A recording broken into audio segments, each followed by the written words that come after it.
आजा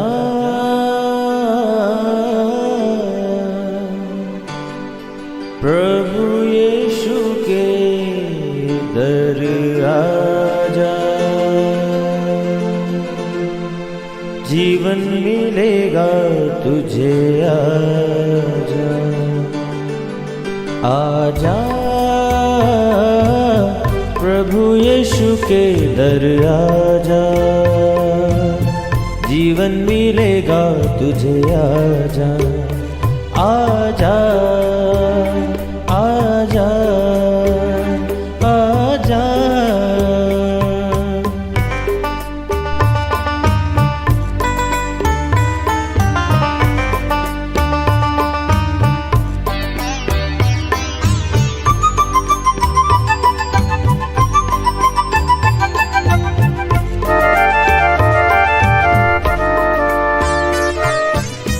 दिल पे जो तेरे बड़ा बोझ है, सारी उम्र का एक रोग है।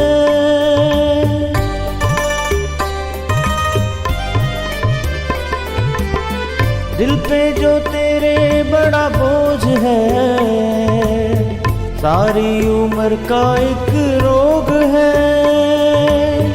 क्यों नहीं आता यीशु पास तू, ताकि न रहे फिर उदास तू।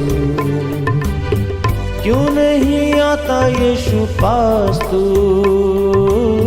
ताकि न रहे फिर उदास तू।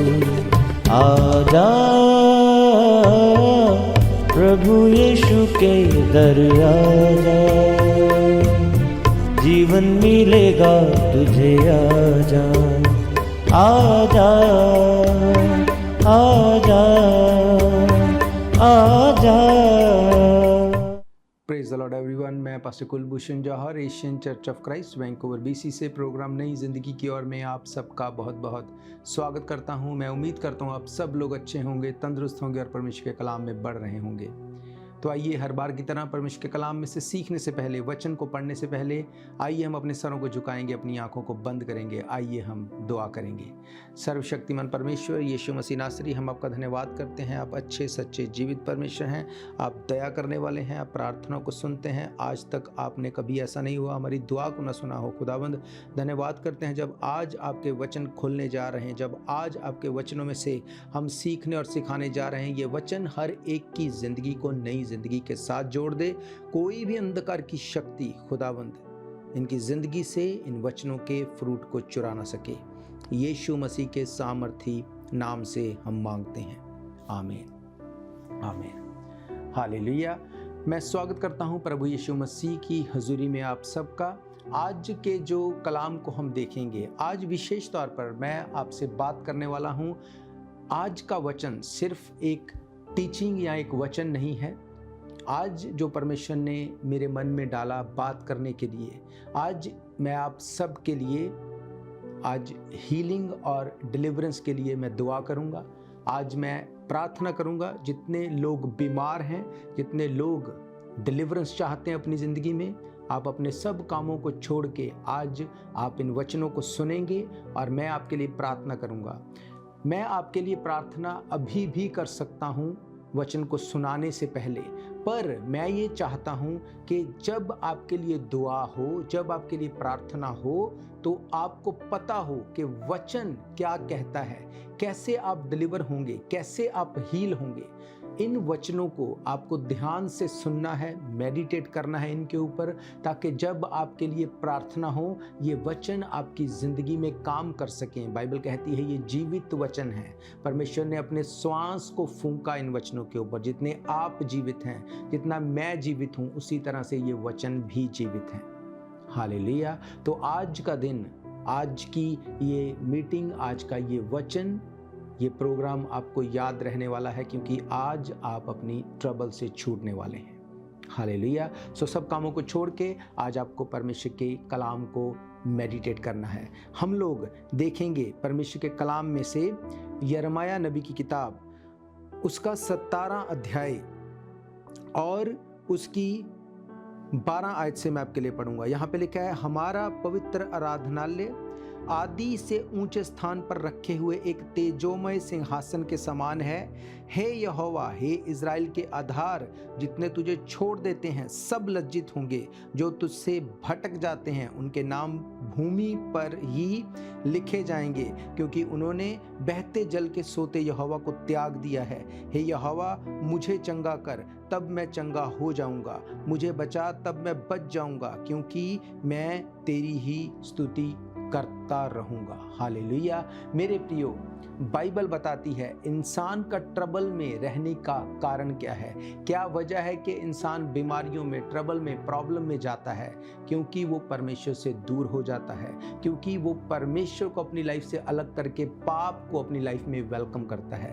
पाप में फंसे होने के कारण ये बीमारियां, ये ट्रबल, ये प्रॉब्लम्स इंसान के ऊपर आती हैं। बाइबल कहती है, जब हम मत्ती रचित सुसमाचार को पढ़ते हैं, वहाँ पे बताया गया कि वहाँ पे फरीसियों ने एक स्त्री को पकड़ा जो व्यभिचार में पकड़ी गई थी। जो उस स्त्री को पकड़ के वो यीशु मसीह के सामने लेके आए थे, उन्होंने कहा कि हमने इसको व्यभिचार में पकड़ा और मूसा की व्यवस्था के अकॉर्डिंग इस पे पथराव करके इसको मार देना सही है। यही व्यवस्था कहती है। बाइबल बताती है उस समय यीशु मसीह भूमि पर झुक के अपनी उंगली से कुछ लिखने लगा, और जैसे ही उन्होंने अपनी बात को ख़त्म किया, बाइबल कहती है यीशु मसीह ने कहा, ठीक है, तुम लोग इसे पत्थर मारना, पर सबसे पहला पत्थर वो मारेगा जिसने कभी पाप ना किया हो। और बाइबल कहती है सब लोग वहाँ से एक एक करके चले गए, और यीशु मसीह ने उस लेडी को कहा, मैं भी तुझ पे दोष नहीं लगाता, मैं तुझे तेरे पापों से क्षमा देता हूँ, और जा, इसके बाद दोबारा कभी पाप मत करना। हालेलुया। जो भूमि पर वो झुककर कुछ लिख रहा था, उसी के बारे में यहाँ पे लिखा है हे यहोवा, हे इज़राइल के आधार, जितने तुझे छोड़ देते वे सब लज्जित होंगे। जो तुझसे भटक जाते हैं उनके नाम भूमि ही पर लिखे जाएंगे, क्योंकि उन्होंने बहुत बहते जल के सोते यहोवा को त्याग दिया है। अब ये स्त्री जिसने परमेश्वर को छोड़ दिया था, उसका नाम जो लिखा गया था, लिखा है जितने जो तुझसे भटक जाते हैं उनके नाम भूमि पर लिखे जाएंगे। मेरा ये विश्वास है यीशु मसीह उसका नाम उस जगह से मिटा रहे थे, उसके पापों को माफ़ कर रहे थे। यीशु मसीह ने उसकी ट्रबल को ख़त्म कर दिया। कैसे यीशु मसीह ने उसकी ट्रबल को ख़त्म किया? कैसे वो व्यभिचार से छूट गई? कैसे आज आप अपनी ट्रबल से छूट सकते हैं? क्या आप जानते हैं, आप में से बहुत से लोग इसलिए बीमार नहीं हैं कि कोई बीमारी उनको है, वो इसलिए बीमार हैं क्योंकि उनकी ज़िंदगी में वो पाप का बीज अब तक काम कर रहा है। वो बीज जो आदम से चला आया, वो पाप का बीज जो अनआज्ञाकारिता के चलते आपकी और मेरी ज़िंदगी में था, जिसको यीशु मसीह ने अपना लहू देके जिस बीज को ख़त्म कर दिया। यीशु मसीह ने कहा है, मौत तेरा डंक कहाँ रहा? जी उठ के उन पापों को ख़त्म कर दिया। कई लोगों की ज़िंदगी में आज भी वो पाप का बीज काम करता है। बाइबल कहती पाप की मजदूरी मौत है। क्या आप जानते हैं, आपकी बीमारी से छूटने के लिए सबसे पहली रिक्वायरमेंट ये है कि आप अपने पापों से छूट जाएं। ये पाप ही है, पौलुस कहता है ये पाप जो तुम में बसा हुआ है, ये पाप ही है जो आपको आपकी बीमारियों से छूटने नहीं देता, जो आपको डिलीवर नहीं होने देता, जो आपको प्रॉस्पर नहीं होने देता, जो आपको फ्रूटफुल नहीं होने देता। ये वो पाप है। बाइबल बताती है पाप की मजदूरी मौत है। आप परेशान हैं, आप बीमारी में हैं, आप ट्रबल में हैं, आप नहीं जानते, इसका सल्यूशन बाइबल में दिया गया है। हम लोग रुकेंगे एक ब्रेक के लिए। ब्रेक के बाद हम परमेश्वर के कलाम में से देखेंगे।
स्वागत है आप सबका एक बार फिर से प्रभु यीशु मसीह की हजूरी में। जैसा कि मैंने आपको बताया कि आज आपकी ट्रबल में से छूटने के लिए, आपकी बीमारी को ख़त्म होने के लिए आज मैं दुआ करूंगा आप सबके लिए। पर उससे पहले मैं आपको बताना चाहता हूं कि कैसे बाइबल बताती है कि आप अपनी ट्रबल से, अपनी बीमारी से, अपनी प्रॉब्लम से छूट सकते हैं। हम देखेंगे एक और अध्याय को जो हमें मिलता है मरकुस रचित सुसमाचार, उसका 2 अध्याय, उसकी कुछ आयतों को मैं आपके लिए पढ़ूंगा। यहाँ पे लिखा है, कई दिन के बाद वे फिर कफरनहूम में आया और सुना गया कि वे घर में हैं। फिर इतने लोग इकट्ठे हुए कि द्वार के पास भी जगह नहीं थी और वे उन्हें वचन सुना रहा था। और लोग एक लकवे के रोगी को 4 मनुष्यों से उठवाकर उसके पास ले आए, परंतु जब वे भीड़ के कारण उसके निकट ना पहुंच सके तो उन्होंने उस छत को जिसके नीचे वे था खोल दिया, और जब वे उसे उधेड़ चुके तो उस खाट को जिस पर लकवे का रोगी पड़ा था लटका दिया। यीशु ने उनका विश्वास देखकर उस लकवे के रोगी से कहा, हे पुत्र, तेरे पाप क्षमा हुए। तब कई शास्त्री जो वहां बैठे थे अपने अपने मन में विचार करने लगे, ये मनुष्य ऐसा क्यों कहता है? ये तो परमेश्वर की निंदा करता है। परमेश्वर को छोड़ कौन पाप क्षमा कर सकता है? यीशु ने तुरंत अपनी आत्मा में जान लिया कि वे अपने मन में ऐसा विचार कर रहे हैं और उनसे कहा, तुम अपने अपने मन में ये विचार क्यों कर रहे हो? सहज क्या है? क्या लकवे के रोगी से ये कहना कि तेरे पाप क्षमा हुए, या ये कहना कि उठ, अपनी खाट उठा और चला जा? परंतु जिससे तुम जान लो कि मनुष्य के पुत्र को पृथ्वी पर पाप क्षमा करने का अधिकार है, उसने उस लकवे के रोगी से कहा, मैं तुझसे कहता हूं, उठ, अपनी खाट उठा, अपने घर चला जा। वह उठा और तुरंत खाट उठाकर सबके सामने से निकलकर चला गया। इस पर सब चकित हुए और परमेश्वर की बढ़ाई करके कहने लगे, हमने ऐसा कभी नहीं देखा। हालेलुया। मेरे प्रियो, बाइबल बताती है कि उस लकवे के रोगी को उसके मित्र, जिन्होंने ये जाना कि यीशु मसीह एक घर में है, वो जानते थे यीशु मसीह बीमारों के लिए, वो जब उनको हील कर सकते हैं, बीमारों को वो ट्रबल से छुड़ा सकते हैं, बीमारियों को छुड़ा सकते हैं, वो अपने मित्र को उस घर में लेके आए। भीड़ के कारण वो यीशु मसीह से मिल नहीं सके। वो उस घर की छत के ऊपर चढ़ गए और छत को उधेड़ दिया, अपने मित्र को खाट पर लटा के जब यीशु मसीह के सामने लेके आए, बाइबल कहती है यीशु मसीह ने उनके विश्वास को ऑनर किया, और विश्वास को ऑनर करने के बाद यीशु मसीह ने कहा, हे पुत्र, तेरे पाप क्षमा हुए। जब यीशु मसीह ये बात बोल रहा था, उसके मित्र क्या इस बात को नहीं सोच रहे होंगे कि हम यहाँ पे पाप माफ करवाने के लिए नहीं आए, हम इसलिए आए हैं कि इसके लकवे का रोग चला जाए?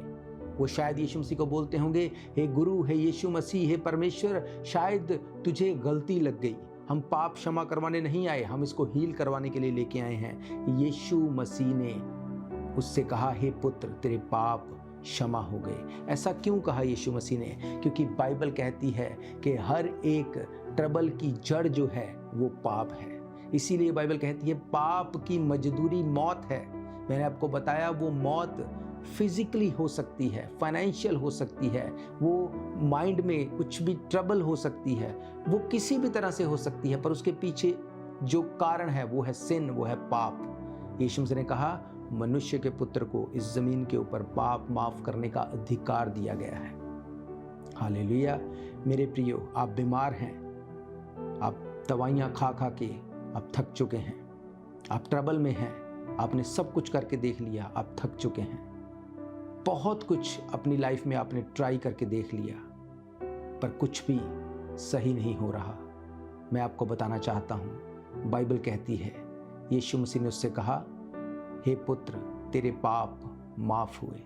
इसका मतलब हमें अगर कुछ चाहिए, सबसे पहले तो अपने पापों से, अपने गुनाहों से क्षमा चाहिए। जैसे ही हमारे पाप माफ होंगे, ये बीमारी को जाना पड़ेगा। जैसे ही ये पाप माफ होंगे, इस ट्रबल को जाना पड़ेगा, इस क्राइसिस को जाना पड़ेगा। जब ये पाप माफ हो जाएंगे, यीशु मसीह ने कहा, हे पुत्र, तेरे पाप माफ हुए। जैसे ही यीशु मसीह ने ये वर्ड्स कहे, लोग मन में सोचने लगे, बिना परमेश्वर के कौन पाप को माफ कर सकता है? यीशु मसीह ने कहा, मनुष्य के पुत्र को, यानी कि यीशु मसीह को इस धरती के ऊपर पाप माफ करने का अधिकार है। यीशु मसीह ने कहा, मार्ग, सच्चाई और जिंदगी मैं हूँ। उसने कहा, बिना मेरे कोई पिता के पास नहीं जा सकता। उसने कहा, मैं और पिता एक हैं, means he is God himself. वो परमेश्वर है, वो पाप को माफ कर सकता है। वो सीधा भी बोल सकता था कि तू उठ और चल फिर और चंगा हो जा, पर यीशु मसीह जड़ से ट्रबल को खत्म करता था। उसने कहा तेरे पाप क्षमा हो गए।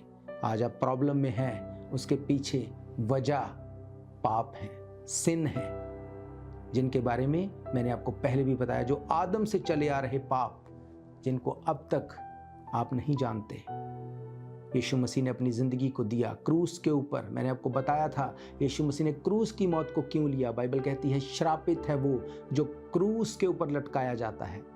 उसने अपनी जान को देके हमारे गुनाहों को माफ़ किया। उसके लहू बहाने से हम अपने पापों से छूट गए। बाइबल कहती है अगर आप इस बात के ऊपर विश्वास करते हैं कि यीशु मसीह आपके गुनाहों के लिए मर गए, गाड़े गए और तीसरे दिन मुर्दों में से जी उठे, आज आप अपनी ट्रबल को ख़त्म होते हुए देखने वाले हैं। आज अपनी प्रॉब्लम से आप अपने आप को छूटते हुए देखने वाले हैं। उस टाइम पे उन लोगों ने भी अचंबा किया। उन्होंने कहा किसको अधिकार है बिना परमेश्वर के कि वो पाप को क्षमा करे। इसका मतलब वो जानते थे कि पाप के चलते ट्रबल कभी ख़त्म नहीं होगी। यीशु मसीह ने कहा हे पुत्र तेरे पाप माफ़ हुए, और बाइबल कहती वो उसी घड़ी चंगा हो गया, अपनी खाट उठाकर उनके सामने चला गया और लोगों ने कहा हमने ऐसा कभी नहीं देखा। हालेलुया। मेरे प्रियो, जो आज तक नहीं हुआ आज आप उसको देखने वाले हैं। जो आज से पहले आपने अपनी लाइफ में कभी एक्सपीरियंस नहीं किया, आज आप उसको एक्सपीरियंस करने वाले हैं। आप अपने गुनाहों से छूटने वाले हैं, अपनी ट्रबल से छूटने वाले हैं, अपने पापों से छूटने वाले हैं, इस बीमारी से छूटने वाले हैं, इस क्राइसिस से छूटने वाले हैं, क्योंकि यीशु मसीह ने कहा हे पुत्र तेरे पाप माफ़ हुए।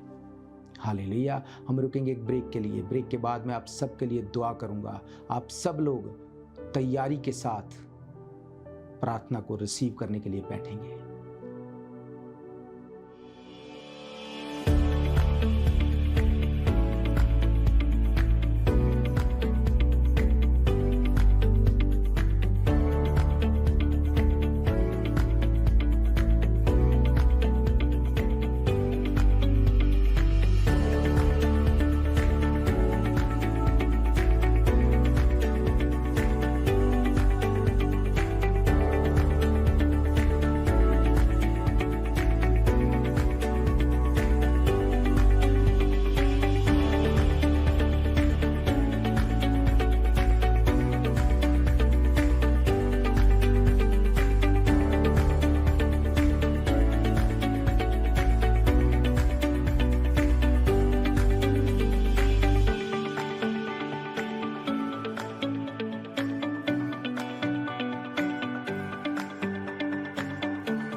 स्वागत है आप सबका प्रभु यीशु मसीह की हजूरी में। इससे पहले कि मैं आप सबके लिए दुआ करूं, एक और वचन को मैं आपके लिए पढ़ना चाहता हूं जो हमें मिलता है याकूब की पत्री और उसका 5 अध्याय उसकी 13 से 16 आयत। यहाँ पे लिखा है यदि तुम में से कोई दुखी हो तो वे प्रार्थना करे, यदि आनंदित है तो वो स्तुति के भजन गाए, यदि तुम में से कोई रोगी हो तो कलीसिया के प्राचीनों को बुलाए और वे प्रभु के नाम से उस पर तेल मलकर उसके लिए प्रार्थना करे, और विश्वास की प्रार्थना के द्वारा रोगी बच जाएगा और प्रभु उसको उठाकर खड़ा करेगा। यदि उसने पाप भी किए हों तो उनकी भी क्षमा हो जाएगी। इसलिए तुम आपस में एक दूसरे के सामने अपने अपने पापों को मान लो और एक दूसरे के लिए प्रार्थना करो जिससे चंगे हो जाओ। धर्मी जन की प्रार्थना के प्रभाव से बहुत कुछ हो सकता है। हालेलुया। मेरे प्रियो, बाइबल बताती है जब अपने मुंह से आप अपने पापों से तौबा को मांगते हैं, जब अपने मुंह से आप तौबा करते हैं, रिपेंट करते हैं, पापों से अपने आप को आप मोड़ लेते हैं, आप यीशु मसीह को उद्धारकर्ता ग्रहण करते हैं, उसके मर जाने, गाड़े जाने और जी उठने के ऊपर बिलीव करते हैं, उसके लहू बहाए जाने पे बिलीव करते हैं, उसके कोड़े खाने पे बिलीव करते हैं, तो बाइबल कहती है उसके कोड़े खाने से हम चंगे हो चुके हैं। हालेलुया। आज ट्रबल ये है, हम दुहाई देते रहते, परमेश्वर तू मेरे लिए ऐसा कर, परमेश्वर तू मेरी बीमारी को हील कर, क्या तुझे दिखता नहीं, क्या तुझे सुनता नहीं। बाइबल कहती जिसने तुम्हारी आंखें बनाई उसकी आंखें हैं इसलिए तुम्हारी बनाई, जिसने तुम्हारा मुंह बनाया उसका मुंह है इसलिए तुम्हारा बनाया। इसका मतलब उसे दिखता भी है, उसे सुनता भी है, वो बोल भी सकता है। पर बाइबल कहती है, इफिशियंस की किताब 1 अध्याय को अगर पढ़ेंगे उसकी 22वीं आयत में, वहाँ पे डिटेल में सब चीज़ों को लिख के बताया गया कि उसने सब चीज़ों को पूरा करके कलीसिया के हाथ में दे दिया। अब जो कलीसिया करेगी, जो चर्च करेगी, उसका रिजल्ट वो देखेगी। हालेलुया। रोमन की किताब 10 अध्याय 10 आयत में लिखा, धार्मिकता के लिए मन से, उद्धार के लिए मुंह से अंगीकार करना पड़ेगा। उद्धार का मतलब साल्वेशन, उद्धार का मतलब छुटकारा। जिस चीज़ से आप छुटकारा चाहते हैं अपने मुंह से आपको अंगीकार करना पड़ेगा। बीमारी से छुटकारा चाहते हैं, मुंह से बोलना पड़ेगा, यीशु मसीह तेरे कोड़े खाने से हम चंगे हो चुके हैं। ये बीमारी आज के बाद कभी भी मेरी लाइफ का हिस्सा नहीं होगी, ये घटी आज के बाद कभी मेरी लाइफ का हिस्सा नहीं होगी, ये ट्रबल आज के बाद कभी मेरी लाइफ का हिस्सा नहीं होगी। हालेलुया। अगर आप इस चीज़ के ऊपर विश्वास करते हैं, अगर आपको ये फेथ है कि यीशु मसीह आपके गुनाहों के लिए मर गए, गाड़े गए और तीसरे दिन मुर्दों में से जी उठे, वो आपके गुनाहों को आज भी माफ़ करके पाप से छुड़ा के आपको इस डेथ बेड से खड़ा करने की ताकत रखते हैं, मैं आपके लिए दुआ करने जा रहा हूँ। मेरा ये विश्वास है आपकी ज़िंदगी सेम नहीं होगी, आप गवाही के साथ खड़े होंगे और आप एक बड़े चेंज को अपनी लाइफ में देखने वाले हैं। हालेलुया। आइए अपनी आंखों को बंद करेंगे, मैं आप सबके लिए दुआ करूँगा। अपनी बीमारी वाली जगह के ऊपर हाथ रखो और आत्मा में इस प्रार्थना को रिसीव करना।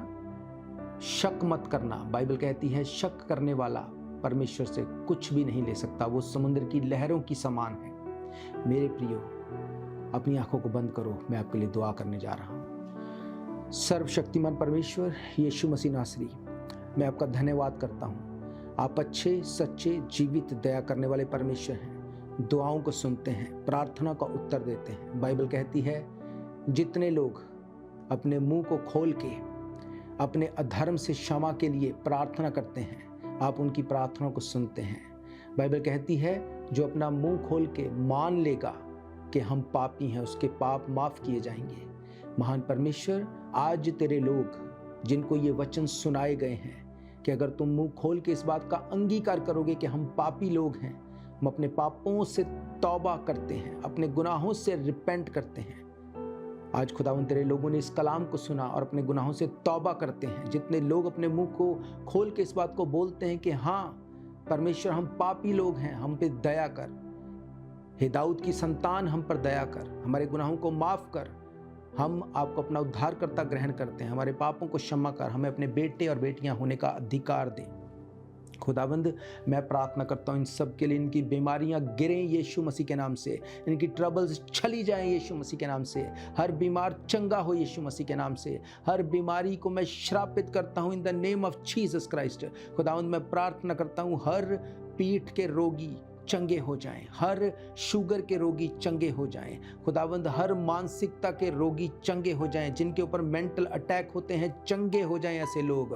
खुदावंद मैं प्रार्थना करता हूँ इनकी शरीर में के ब्लड के रोग चले जाएं यीशु मसीह के नाम से। पिता परमेश्वर मैं प्रार्थना करता हूँ रीढ़ की हड्डी के रोग चले जाएं यीशु मसीह के नाम से, बॉडी एक चली जाए यीशु मसीह के नाम से। खुदावंद एपिलेप्सी का आत्मा, खुदावंद मैं प्रार्थना करता हूँ अधरंग का आत्मा, get out in the name of Jesus Christ. तेरे लोग चंगे होने पाए, तेरे लोग खुदावंद तेरे नाम से हील होने पाए, हर पाप की प्रभुता टूट जाए इनकी जिंदगी से, इनकी जिंदगियां खुदावंद सेम ना रहें। मेरी प्रार्थना है खुदावंद हर झूठ बोलने का आत्मा, व्यभिचार का आत्मा, चोरी का आत्मा यीशु मसीह के नाम से छोड़े और चला जाए in the name of Jesus. तेरे लोग हील होने पाए। खुदावंद हर झगड़े करने का आत्मा चला जाए in the name of Jesus. खुदावंद हर अनफ्रूटफुलनेस का आत्मा चला जाए in the name of Jesus Christ. पिता परमेश्वर मैं प्रार्थना करता हूँ हर हर एक जन हील हो जाए और डिलीवर हो जाए और वंशों से चले आ रहे श्राप टूट जाए आज इन the name of Jesus Christ. खुदावन तेरा दास होने के नाते मैं तेरे लोगों को ब्लेस करता हूँ। तेरे लोग जो तेरा वचन कहता है जो तेरे कहलाते हैं, यीशु मसीह के नाम से आज अपने पापों से छूट के कंप्लीट हील होने पाए यीशु मसीह के नाम से, कंप्लीट हील होने पाए यीशु मसीह के नाम से। खुदावंद मैं प्रार्थना करता हूँ सर्वाइकल के रोगी चंगे हो जाएं यीशु मसीह के नाम से, इन the name of Jesus Christ. Cervical के रोगी चंगे हो जाएं, आंखों के रोगी चंगे हो जाएं। अगर आपकी नज़र कमज़ोर है यीशु मसीह के नाम से आप हील हो जाएं इसी वक्त, right now in the name of Jesus Christ. अगर आपको बुखार है यीशु मसीह के नाम से बुखार का आत्मा छोड़े और चला जाए in the name of Jesus Christ. अगर आप कैंसर से लड़ रहे हैं in the name of Jesus Christ, I cast out the spirit of cancer in the name of Jesus Christ. आप फ्री हैं यीशु मसीह के नाम से, you are free from the spirit of cancer in the name of Jesus Christ. खुदावंद यीशु मसीह के नाम से मैं तेरे लोगों को ब्लेस करता हूँ, तेरे लोगों को खुदावंद तेरे लहू में ढांपता हूँ, कोई अंधकार की शक्ति इनके ऊपर काम न कर सके। यीशु मसीह के सामर्थी नाम से हम मांगते हैं, आमीन आमीन हालेलुया। मेरा ये विश्वास है ये वचन आपकी ज़िंदगी में काम करेंगे। आपने अपनी हीलिंग को लिया है, आपने अपनी डिलीवरेंस को लिया है आज, राइट नाउ आपको फेथ करना है। याद रखो डेविल आपको कुछ भी दिखाए, वो आपको कुछ भी आपको बोले, कुछ भी कहे, आपको उसको नहीं सुनना। बाइबल कहती है उसके कोड़े खाने से हम लोग चंगे हो चुके हैं। आपको इस बात को याद रखना है, इसको आपको मुंह से कन्फेस करना है। बाइबल कहती है धार्मिकता के लिए मन से, उद्धार के लिए मुंह से अंगीकार करना है। आपको अपना अंगीकार, अपना कन्फेशन आपको सही रखना है। हालेलुया। अगर आप चाहते हैं संडे को, इतवार को परमेश्वर के भवन में आके सर्विस को अटेंड करने के लिए, मैं आपको बताना चाहता हूं हर इतवार हम परमेश्वर के भवन में मिलते हैं। एड्रेस आपकी स्क्रीन के ऊपर दिया गया है। अगर आपने अपनी हीलिंग को लिया, अपनी डिलीवरेंस को लिया, तब भी आप हमें कॉल करें और अपनी टेस्टिमनी को भेजें ताकि दूसरे लोगों का फेथ इंक्रीज हो। नंबर आपकी स्क्रीन के ऊपर दिया गया है 7788922250। तो हम फिर मिलेंगे प्रभु यीशु मसीह की हजूरी में। तब तक के लिए आप सबको प्रेज द लॉर्ड, जय मसीह की। God bless you all. शायद ये मौका होगा आखिरी, तुझको बुला रहा है नासरी। धोखा ही धोखा संसार है, प्रभु यीशु का सच्चा प्यार है।